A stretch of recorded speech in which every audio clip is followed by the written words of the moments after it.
முல்லைத்தீவு மாவட்டத்தின் புதுக்குடியிருப்பு பிரதேச செயலகத்திற்குட்பட்ட மந்துவில் சந்திக்கு அருகாமையில் 1999 ஆண்டு இதே நாளில் விமானப்படை விமானங்கள் நடத்திய மிலேச்சத்தமான குண்டு தாக்குதலில் படுகொலை செய்யப்பட்ட அப்பாவி பொதுமக்களுடைய 26ஆம் ஆண்டு நினைவு நிகழ்வுகள் இன்று தாயகம் மற்றும் புலம்பெயர் நினைவேந்தல் அமைப்பின் ஏற்பாட்டில் உணர்வுபூர்வமாக அனுஷ்டிக்கப்பட்டது. இன்றைய நாளில் 24 அப்பாவி மக்கள் படுகொலை செய்யப்பட்டிருந்தனர். அதன் 26வது ஆண்டு வலிதீரா நினைவு மந்துவிலில் இறந்தவர்களின் உறவுகளாலும் மக்களாலும் சுடரேற்றி மலர் தூவி கண்ணீருடன் நினைவு கூறப்பட்டது. குறித்த படுகொலை சம்பவம் இடம்பெற்ற மந்துவில் சந்தி வளாகத்தில் உணர்வுபூர்வமாக முன்னெடுக்கப்பட்டது. தாயகம் மற்றும் புலம்பெயர் நினைவேந்தல் அமைப்பின் தலைவர் லோகேஸ்வரன் தலைமையில் இடம்பெற்ற குறித்த நிகழ்வில் பாராளுமன்ற உறுப்பினர் துரைராசா ரவிகரன், புதுக்குடியிருப்பு பிரதேச சபை உறுப்பினர் சிவபாதம் குகணேசன், கரித்துறை பெற்ற பிரதேச சபை உறுப்பினர் ஞாயூட் பிரசாத், தாய் தமிழ் பேரவையின் ஸ்தாபகர் சத்யரூபன், முன்னாள் பிரதேச சபை உறுப்பினர்கள், சமூக செயற்பாட்டாளர்கள், உயிரிழந்தவர்களின் உறவினர்கள் மற்றும் பொதுமக்கள் என பலரும் கலந்து கொண்டிருந்தனர்.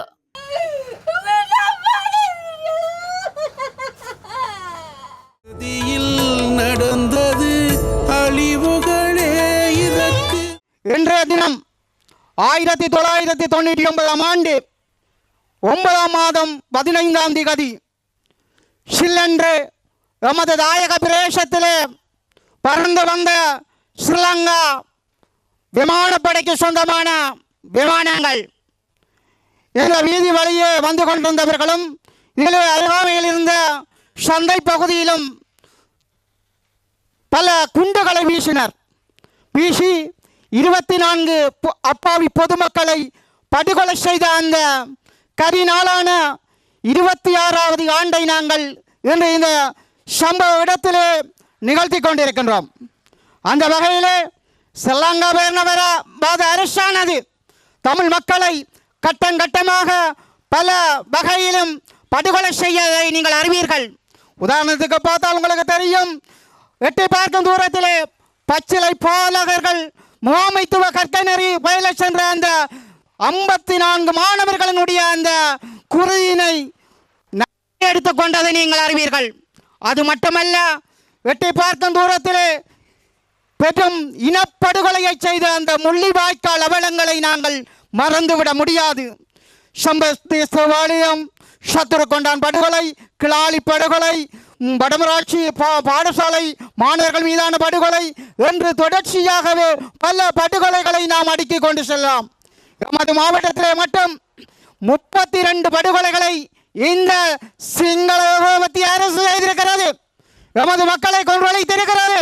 இந்த வகையில் இந்த அரசினுடைய இந்த செயற்பாடுகளை நாங்கள் வன்மையாக கண்டிப்பதுடன் எந்த ஒரு இனமும் பட்டிராத துன்ப துயரங்களை கண்டவர்கள் நாங்கள். இன்று அப்பாவிகளாக இருந்த அந்த உறவுகள் உங்களிடம் என்னையா செய்தது, என்னையா கேட்டது? அப்பாவி மக்கள் மீது கண்மூடித்தனமான வெறியாட்டங்களை செய்து எமது இனத்தை அழிக்க வேண்டும் என்பதற்காக சிறு பிள்ளைகள் தொடக்கம் பல்லுண்டும் வயோதிபர்களை படுகொலை செய்ததை என்று மறக்க முடியுமா? என்று மறந்துதான் விட முடியுமா? இவ்வாறு சிங்கள பேரணவாத அரசுகள் எமது மக்கள் மீது பல படுகொலைகளை செய்து வந்திருக்கிறது. அந்த படுகொலைகளுக்குள்ளும் தவண்டு ஒளித்து ஓடி பதுங்கி வந்தவர்கள் நாங்கள். அந்த நெருப்புகளை கடந்து சென்றவர்கள் நாங்கள்.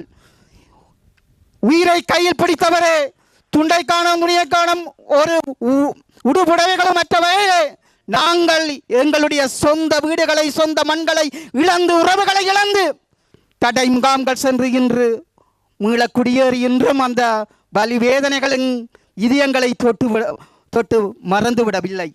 அன்பான உறவுகளே, எமது இனத்தினுடைய அடையாளங்களை, எமது இனத்தை அழிப்பதனூடாக ஸ்ரீலங்கா மத்திய அரசு எமது தமிழ் இனத்தை ஒழித்து விடலாம் என்று கங்கணம் கட்டியது. மாறாக நாங்கள் ஒரு அக்கினி பறவைகளாக கிளர்ந்தெழுந்து மீண்டும் நாங்கள் தமிழர், எம்மை உங்களால் அழித்துவிட முடியாது என்ற வரலாற்று உண்மையினை நாங்கள் அந்த அரசுக்கு நெற்றியடியாக அடித்திருக்கின்றோம் என்று எமது மக்களை கொன்றொழித்த அந்த அரசியல்வாதிகள் என்று படுகின்ற பாடுகளை பார்க்கின்ற போது நெஞ்சம் ஒரு கணம் சந்தோஷமாகவும் இருக்கிறது. ஆனாலும் அதனை அனுபவிப்பதற்கு அவர்களுக்கான அந்த தண்டனை போதாக உள்ளது. நான் அன்று ஒரு ஊடகத்திலே பார்த்திருந்தேன், மஹிந்த ராஜபக்ஷ அம்மாவும் மஹிந்த ராஜபக்ஷ ஐயாவும் அவாவினுடைய கிழவி மஹிந்த ராஜபக்ஷ மனைவி அவாவும் வந்து முகத்தில் கண்ணில் வெம்பியபடி காரில் இருந்து தங்களுடைய அந்த இருப்பு இடத்தை விட்டு தாங்கள் செல்வதாய் எவ்வளவோ மனம் பாடுபடுகிறது. உங்களுக்கு அரசாங்கத்தினுடைய அந்த சொகுசு வீட்டில் இருந்து நீங்கள் கிளம்பி போறதுக்கு உங்களுக்கு இவ்வளவு மனவேதனை வருகிறது என்று சொல்லி சொன்னால், எத்தனை உறவுகளை நாங்கள் இழந்து எங்களுடைய தாயக பிரதேசத்தில் இருக்கின்ற வீடு சொந்தம் பந்தங்களை இவர்களை இழந்து செல்கின்ற போது எங்களுடைய மனநிலை எப்படி இருந்திருக்கும்?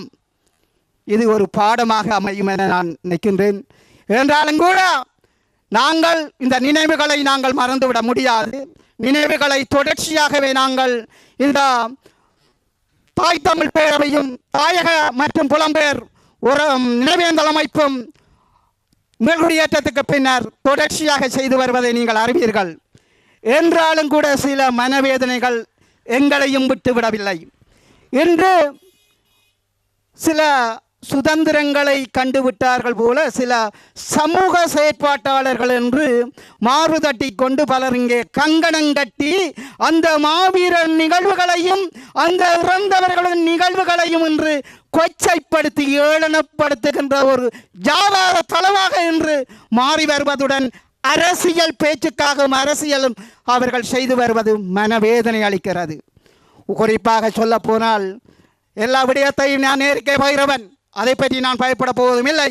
இந்த இடத்திலே புதுக்குடியிருப்பு பிரதேச சபைக்குரிய இந்த இடத்திலே புதுக்குடியிருப்பு பிரதேச மக்களால் தெரிவு செய்யப்பட்ட எத்தனை சமூக செயற்பாட்டாளர் இங்கே வருகை வந்திருக்கீங்க என்று சொல்லி பார்த்தா, இதில் ஒரு கரத்திரப்பட்டியில் ஒரு ஆள் கணேசன், மற்றது வன்னி மாவட்ட பாராளுமன்ற உறுப்பினர் ஒரு ரவிகரன் ஐயா, முன்னாள் உறுப்பினர்கள் ஜீவன் அண்ணா, சீலண்ணா அண்ணா அவர்களை விரல் விட்டு சொல்லக்கூடியவர்களை விட வேறு யாரும் இங்கே வரவில்லை. அவர்களுடைய அரசியல் பேச்சுக்கும் அவர்களுடைய வாக்கு வங்கிக்கும் எங்களுடைய இழப்புகளையும் எங்களுடைய மாவீரர் தியாகங்களையும் வைத்து வயிறு விளக்கின்றவர்கள் சற்று சிந்தித்து பார்க்க வேண்டும். அது மட்டுமல்ல, இன்று நான் பார்க்கின்ற போது புதுக்குடியிருப்பு பிரதேசத்தில் இந்த இரடப்பால மாவீர தூயிலும் இல்லாமல் தேவிபுரம் மாவீர தூயிலும் இல்லாமல் செஞ்சோலை சிறுவர்களுடைய அந்த இனப்படுகொலை இடத்தையும் ஒருவர் கொண்டு வந்திருக்கிறாராம். பிரேரண தாவரவியல் பூங்காவை மாற்ற போறாராம். இன்று நாங்கள் மாவீரர்களை நாங்கள் எந்த புனிதமாக மதித்து வருகிறோம் என்று உங்களுக்கு தெரியும். இந்த வகையில் அது ஒரு தாவரவியல் பூங்காவாக அமைக்கின்ற போது காதலர் சோழிகள் கையை தோல் போட்டு கொண்டு உல்லாசமாக அவர்கள் தங்களுடைய அந்த இந்த துன்பங்களை அனுபவிக்கின்ற ஒரு இடமாக மாற்றுகின்ற அந்த பொறுக்கியனுடைய தீர்மானம் இங்கே நடக்கக்கூடாது. நடக்குமாக இருந்தால் இதற்கான பதிலடியை நாங்கள் கொடுக்க தயாராகத்தான் இருக்கிறோம். எது எங்களுடைய உள்ளத்தில் இருந்து வருகின்றபடியும் திட்ட தெளிவாக சொல்லி வைக்கின்றேன். இந்த இடத்தில் அவர் ஒரு மக்கள் பிரதிநிதியாக இருந்திருந்தால், இந்த பிரதேசத்தில் அவர் ஒரு மக்கள் சேவகராக இருந்திருந்தால் இந்த இடத்துக்கு வந்திருக்க வேண்டும். எங்களுடைய மாவீரர்களுடைய அந்த தியாகங்களை, அந்த இறந்த அந்த மழலைகளுடைய தியாகங்களை தாவரவியல் பூங்காவாக மாற்றுவதற்கு பார்க்கிறீர்களா? ஐயா, நடக்காது. ஒரு அடி கூட நடக்காது. நடக்குமாக இருந்தால் நீர் நடக்க மாட்டீர். இதே இடத்தில் அடித்து சபதமாக சொல்லி வைக்க விரும்புகின்றேன். மத்திய கொடூரமான தாக்குதலிலே கொல்லப்பட்ட 24 பொதுமக்களை நினைவு கூறுகின்ற இந்த நினைவு நாளிலே நாம் கலந்து கொண்டிருக்கின்றோம். இந்த நினைவுகளை நாங்கள் எங்களுடைய சந்ததிக்கு கடத்த வேண்டும் என்ற நோக்கோடும், எங்களுடைய உறவுகளை நினைவு கூறாமல் விட்டுவிட முடியாது என்ற நோக்கத்தோடும் ஆண்டுதோறும் இந்த நிகழ்வினை தாய் தமிழ் பேரவை தலைமை தாங்கி நடத்தி வருவது என்பது உண்மையான விடயம். எங்களுடைய முல்லைத்தீவு மாவட்டத்திலே பல படுகொலைகள் இடம்பெற்றிருந்தாலும் செஞ்சோலை படுகொலை, மந்துவில் படுகொலை, முள்ளிவாய்க்கால் படுகொலையும் தாண்டி சரணடைந்த எங்களுடைய உறவுகளை கொன்றொழித்து இன்று புதைக்கப்பட்டிருக்கின்ற இடங்களை நாங்கள் கண்டறிய முடியாத ஒரு சூழலிலே இருக்கின்றோம். உண்மையிலேயே எங்களுடைய வட்டுவால் பிரதேசத்தை மையப்படுத்திய இடத்திலே எங்களுடைய உறவுகள், சரணடைந்த உறவுகள் புதைக்கப்பட்டிருக்கின்றார்கள். அது எங்களுடைய முல்லைத்தீவு மாவட்ட எம்பியும் கூறியிருக்கின்றார். நிச்சயமாக அந்த இடங்களை நாங்கள் கண்டறிய வேண்டும். எங்களுடைய உறவுகள் எங்களுக்கு ஒரு விடிவு காலம் பிறக்கும் வரைக்கும் நாங்கள் இந்த விடயங்களிலிருந்து விலகிச் சென்று விட முடியாது. உண்மையிலேயே யுத்தம் மௌனிக்கப்பட்டிருக்கின்றது, ஆயுதம் மௌனிக்கப்பட்டிருக்கின்றது. எங்களுடைய தமிழ் இனத்தினுடைய ஒடுக்குமுறைகள் இன்றும் கட்டவிழ்த்து விடப்பட்டு கொண்டுதான் இருக்கின்றது என்பதுதான் உண்மையான விடயம். உண்மையிலேயே நாங்கள் சந்திரிகா அரசாங்கமாக இருந்தாலும் சரி, எந்த அரசாங்கங்களாக இருந்தாலும் சரி, இன்று வந்திருக்கின்ற அரசாங்கமாக இருந்தாலும் சரி, நாங்கள் பார்க்கின்ற பொழுது ஒரு பார்வைக்கு அவர்கள் நல்ல நிலைமையில் தெரிந்தாலும் எங்களுடைய முல்லைத்தீவு மாவட்டத்தை தனித்துவமான மாவட்டமாக இருக்க விடக்கூடாது என்பதற்காக பல முனைகளிலும் இருந்து எங்களுடைய முல்லைத்தீவு மாவட்டத்தை நோக்கி அவர்களுடைய எறிகணைகள் விழுந்து கொண்டிருக்கின்றது. நிச்சயமாக எங்களுடைய முல்லைத்தீவு மாவட்டத்தை அவர்களால் கைப்பற்றிவிட முடியாது என்பதற்கு சான்றாக எங்களுடைய வன்னி மாவட்ட நாடாளுமன்ற உறுப்பினர் இயங்கிக் கொண்டிருக்கின்றார். அத்தோடு நாங்களும் சேர்ந்து இயங்குவோம் என்பதனை நான் உங்களிடத்திலே இந்த இடத்திலே நான் சுட்டிக்காட்ட விரும்புகின்றேன். இன்று அரசாங்கம் லஞ்ச ஊழல் ஆணைக்குழு அவ்வாறான பல ஆணைக்குழுக்களை உருவாக்கினாலும் இன்றைய அரசாங்கமானது அரசாங்கத்தினுடைய காசிலே முல்லைத்தீவு மாவட்டத்தை பொறுத்தவரையில் அரசியல் செய்கின்றது என்பதுதான் உண்மையான விடயம். எந்த விடயத்தை எடுத்துக்கொண்டாலும் அரசாங்கத்தின் சார்ந்தவர்கள் மாத்திரமே இந்த நிகழ்வுகளில் சரி, ஒதுக்கீடுகளிலும் சரி, எந்த விடயங்களிலும் சரி எங்களுடைய முல்லைத்தீவு மாவட்டத்தை நசுக்குவதற்கான செயல்பாடுகளில் இறங்கி இருக்கின்றார்கள். அதை எங்களுடைய தனித்து முல்லைத்தீவு மாவட்டத்திலே வெற்றி பெற்ற எங்களுடைய பாராளுமன்ற உறுப்பினரூடாக நாங்களும் அதையோடு சேர்ந்து நின்று இயங்குவோம் என்பதனை கூறி விடைபெறுகின்றேன். நன்றி. இந்த ஸ்ரீலங்கா இராணுவத்தின் ஈனச்செயலான செயல்தான் மக்கள் மீது இது மட்டுமல்ல, வடக்கு கிழக்கிலே பல தாக்குதல்களை செய்து கொண்டிருக்கிறது. இன்றைய அரசானது, இந்த அரசுக்கு எதிராக ஆயுதம் தூக்கி போராடிய அரசு இன்றைக்கு ஸ்ரீலங்காவிலே ஆட்சி புலமேறியிருக்கிறது. ஜேபி அனுரகுமார திசநாயக்கா அவர்களுக்கு நான் கூற வேண்டிய விடயம் என்றால், வடக்கு கிழக்கிலே எத்தனையோ துன்ப துயரங்கள் இதுவரை நடந்து கொண்டுதான் இருக்கிறது. அயல் நாடான இந்தியா 1987 ஆண்டு இலங்கை இந்தியா ஒப்பந்தம் கொண்டு வந்து இன்று எத்தனை ஆண்டுகளாக மாறி இருக்கிறது. ஆனால் சர்வதேசத்தில் பாலஸ்தீனாவுக்கு விடுதலைக்காக இந்தியா கைச்சாத்திடுவதென்றால் 1987 ஆண்டு கொண்ட ஒப்பந்தத்துக்கு வடக்கு கிழக்கை இணைவதற்கு ஏன் அச்சப்படுகிறது என்பது எனது கேள்விக்குறியாகவே இருக்கிறது. வடக்கு கிழக்கில் நாங்கள் மூடிய சிறைச்சாலைகள் தான் வாழுகிறோம். இப்படியான படுகொலைகள் இப்பையும் தெரிந்தும் தெரியாமல் நடைபெற்றுக் கொண்டு தான் இருக்கிறது. தென்னிலங்கையில் இந்த அரசு வந்தவுடன் எத்தனை உயிர்கள் பழி போயிருக்கிறது.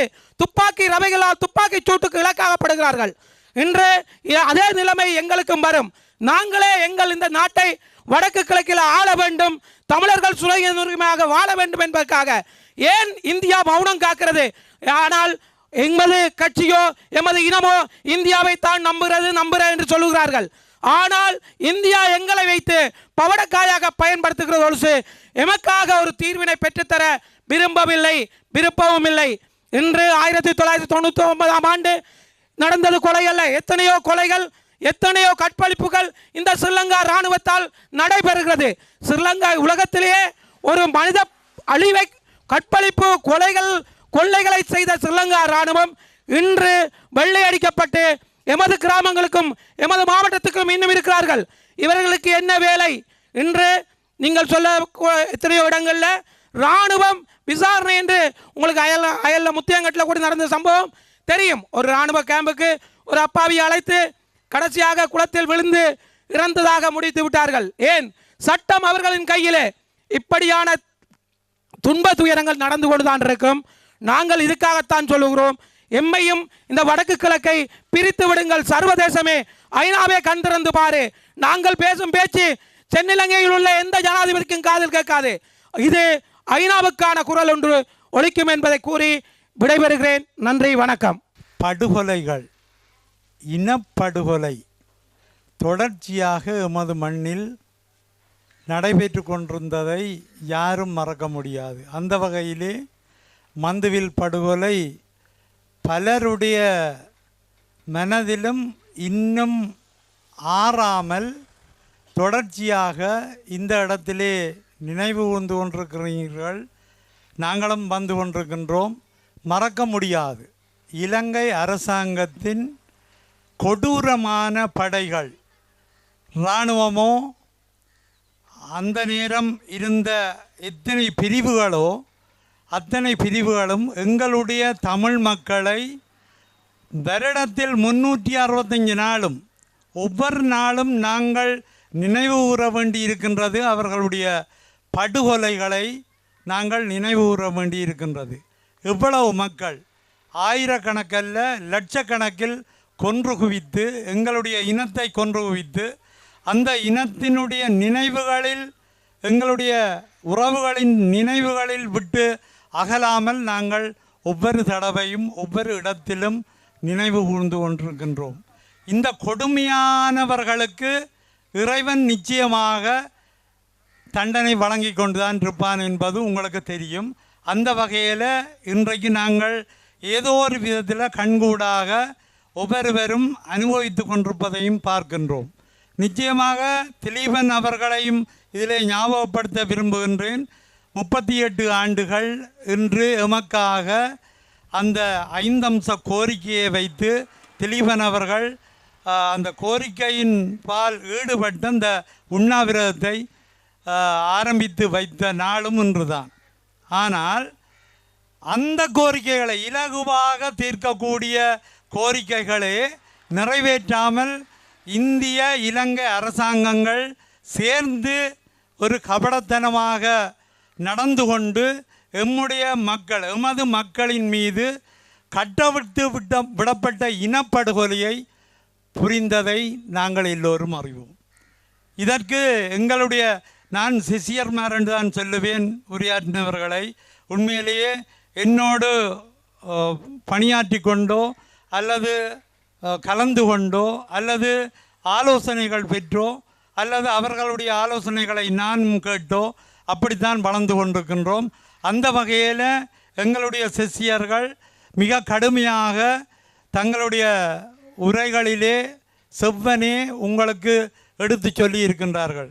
நிச்சயமாக எங்களுடைய மக்களின் கண்ணீருக்கு இவர்கள் விடை சொல்லித்தான் ஆக வேண்டும். எங்களுடைய நினைவேந்தல்களில் இவர்கள் அச்சப்படத்தான் வேண்டும். இப்படியாக ஒரு கொடூரமான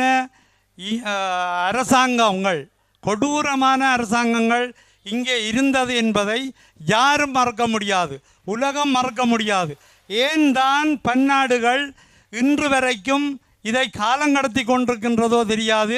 எங்களுடைய தீர்வுகளுக்கு எங்களுக்கான பதில்களுக்கு சிறையிலே கைதிகள் வாடிக்கொண்டிருக்கின்றார்கள். காணாமலாக்கப்பட்ட உறவுகள் தங்களுடைய உறவுகளை தேடிக்கொண்டிருக்கின்றார்கள். எங்களுக்கான ஒரு தீர்வு திட்டம், நம்மை நாமே ஆளக்கூடியதான ஒரு தீர்வு திட்டத்தை வேண்டிக் கொண்டிருக்கின்றார்கள். எங்களுடைய நிலங்களை பறித்து கொண்டிருக்கின்றார்கள். இப்போது நாளைக்கு நான் போகின்றேன், கொக்கு தொடுவாயிலே வரம்பு வெட்ட கூட வினையிலாக மறைக்கின்றதாம். யோசிச்சு பாருங்கள் என்ன கொடுமை உண்டு. அப்போ இப்படியாக எங்களுடைய நிலப்பறிப்புகள் சொல்லோனா துன்பங்களை இன்று வரைக்கும் விதைத்து கொண்டுதான் இருக்கின்றார்கள். இதற்கான காலம் விரைவில் எங்களுக்கு காலம் பதில் சொல்லும் என்று கூறிக்கொண்டு இன்றைய உங்களோடு சேர்ந்த அஞ்சலிகளில் நானும் தலைவணங்கி விடைபெற்றுக் கொள்கின்றேன். நன்றி, வணக்கம்.